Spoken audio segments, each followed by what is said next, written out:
Thank you and good afternoon. I'm Suren, Chairman of the Sumo Group of Companies. It's my absolute pleasure to be here this afternoon. I want to first start by thanking Gary for making this an exciting afternoon, for laying down two challenges. One is returns in Australia, and two is about comparing our funds. I will only need 1 point out of 11 key points about our fund to compare which is the best fund. However, I should start by saying I'm very privileged to be here with a few of my Chinese colleagues from Australia. Mr. John Zeng, who's been a colleague of mine at my other company, Massive Financial Management, one of the first few boutique Australian financial service licensed firms. He's a highly qualified accountant and financial planner, and he's here local from Beijing. My other colleague, Mr. Vincent Lim, we've been together for more than 30 years as friends, studied law at Sydney University together, and I'm very happy to have him here in Beijing with me. And finally, we have our third colleague, Mr. Tony Leong, one of the most experienced candidates in property. So if you need to know anything about property and how good Australia is, please speak to Tony afterwards.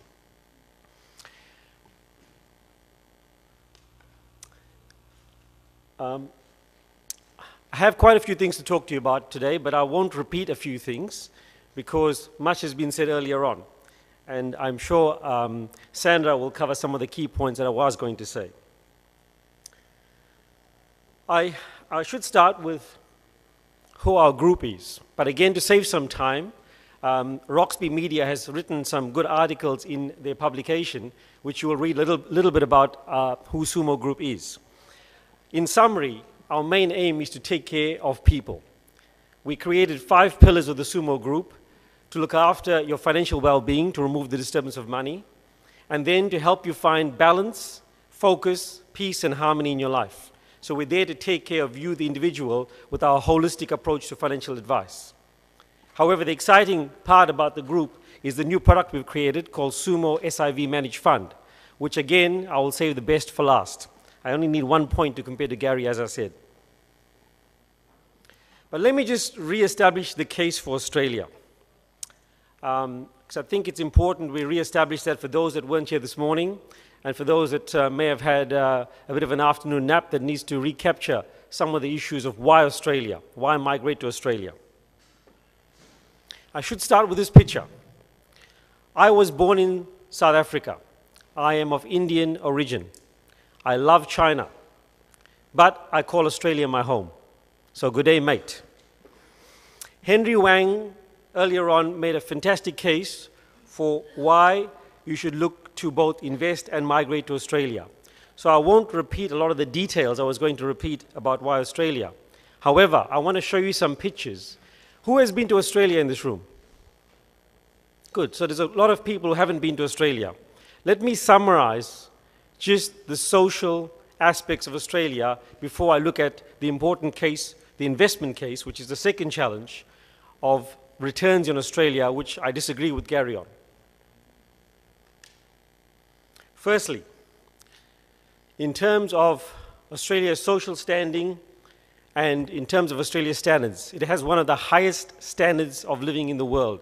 When you compare all aspects, from culture to food, to average incomes, to infrastructure, Australia, compared to most of the Western countries, is one of the most highly rated in the world. Education was said earlier on. We have some fantastic institutions, one of the highest education standards in the world. And we have a big variety of education offers. Health. Australia's health standards, one of the highest in the world. For those that become citizens of Australia, you have free health care. And in healthcare is that good that in some cases, like for example, if you have cancer and if you're in the public system, the average waiting time in Australia is 20 days. Where else in the world in a public system can you have 20-day waiting time? Leisure, interest, and beauty. Australia offers it all. Great sporting venues, lots of different sports because of the large size of the country. Great art and culture, and fantastic Chinese restaurants in Australia. They say that the whole of the world is found in Australia. So I'm going to show you some pictures of why that is the case. Australia has some beautiful landscapes water. It's not a large city, not as good and as big as Shanghai or Beijing, but it is a small, pretty city. Beautiful beaches, different buildings. Every city has something unique. In fact, it's been termed, Melbourne and Sydney, as the top 5 most livable cities in the world. Beaches, barrier reef, waterfalls, yet you can still go skiing. All of it in one country. And sports fields. A lot of money has been spent on fantastic sports fields and sporting facilities.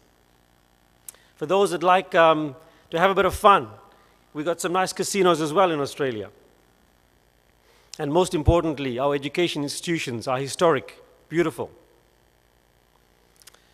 So, why then am I talking about social security benefits to an audience that is looking at investing $5 million plus in Australia? Because it's extremely important to understand the importance of an egalitarian social system in Australia, a balanced system.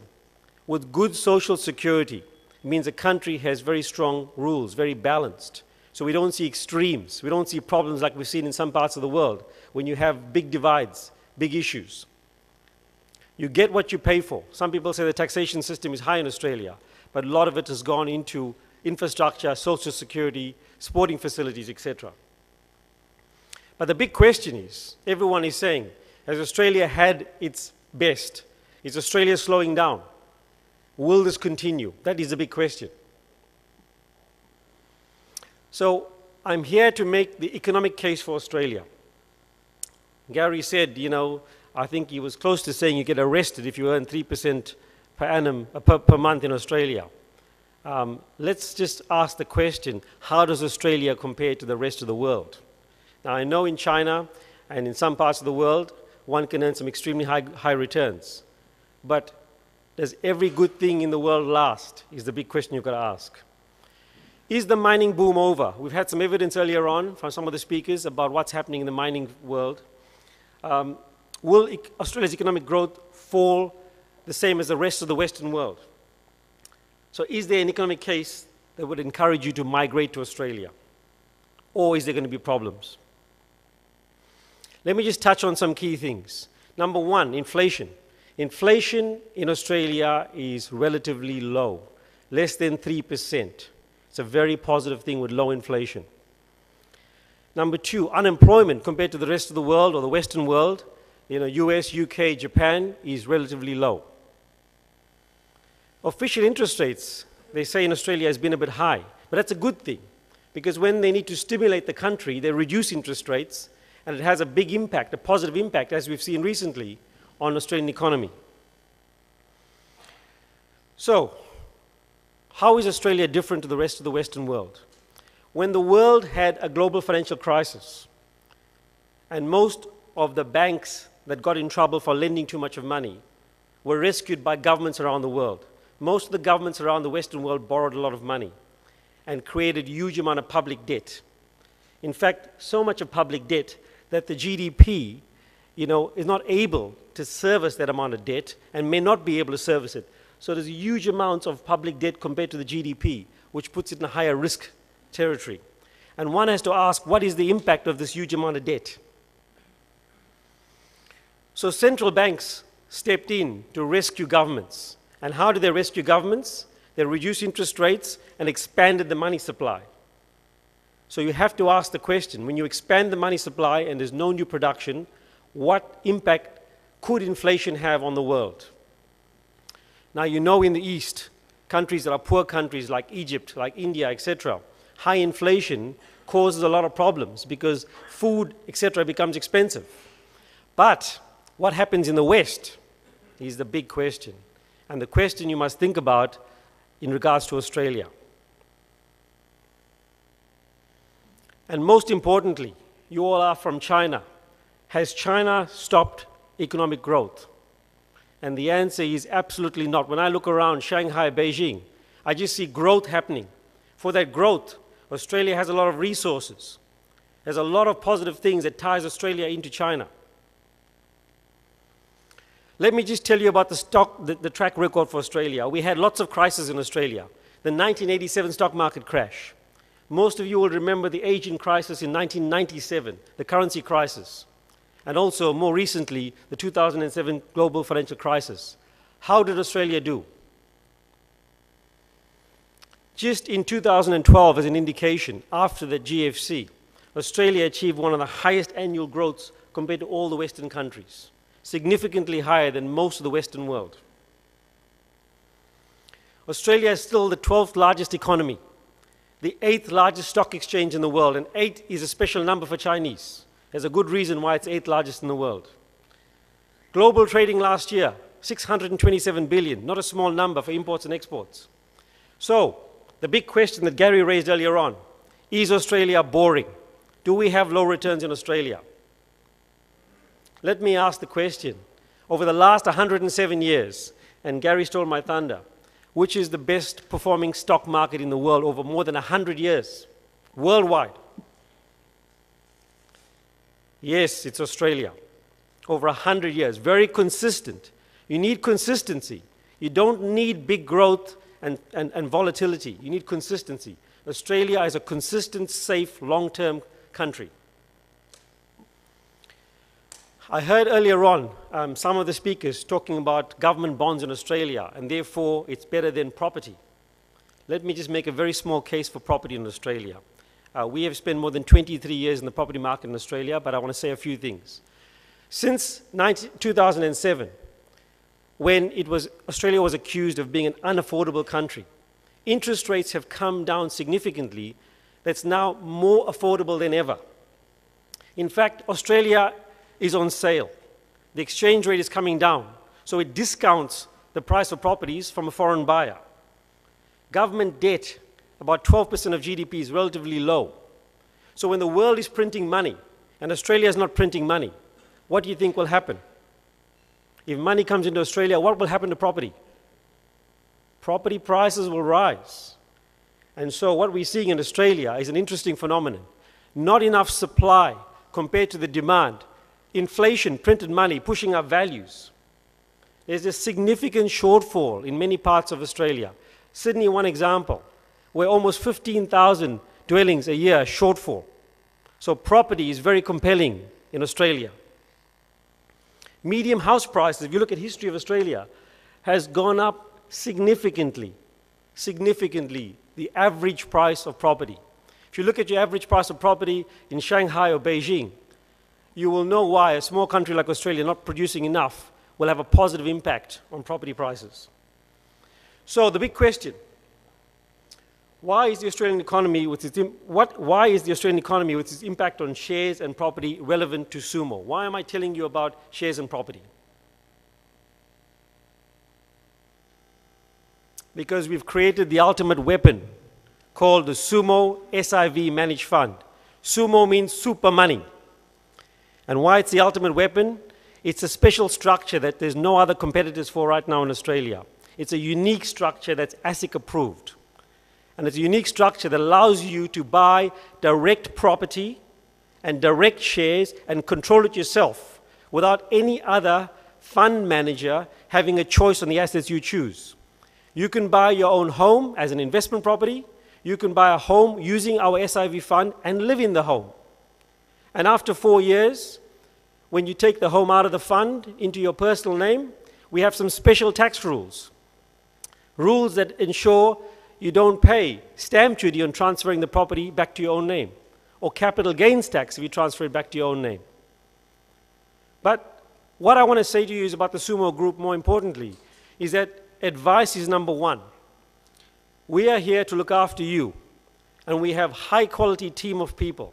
In fact, we have a very high-quality team involved with migration, with law, with accounting. And good advice can make a big difference. In fact, in Australia, if you have good advice, even in retirement, you can get a tax-free income stream. You cannot pay capital gains tax on selling some of your assets. There's a lot of advantages with good advice in Australia. So very quickly, I'm not sure how much time I've got. I'm just going to run through the 11 key points, but the most important being our structure, because it's a unique structure. The fund is designed specifically for SIV. We have a structure that allows you to choose your own investments under one umbrella fund. So you could choose any type of investment with advice from your own advisors, or you can seek our help to design one for you. And you control effectively the choice of those assets.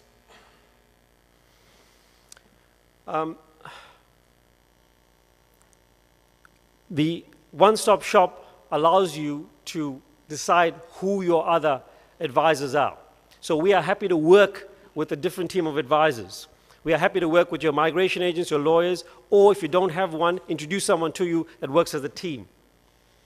You can invest in a whole range of assets, like I said, including all of the products discussed here today. You could invest under our fund for SIV compliance purposes. With regards to property, like I said, you could buy property under our fund. But if you become a temporary resident, you can also then, as a temporary resident, buy properties outside of the fund, including your own home as well.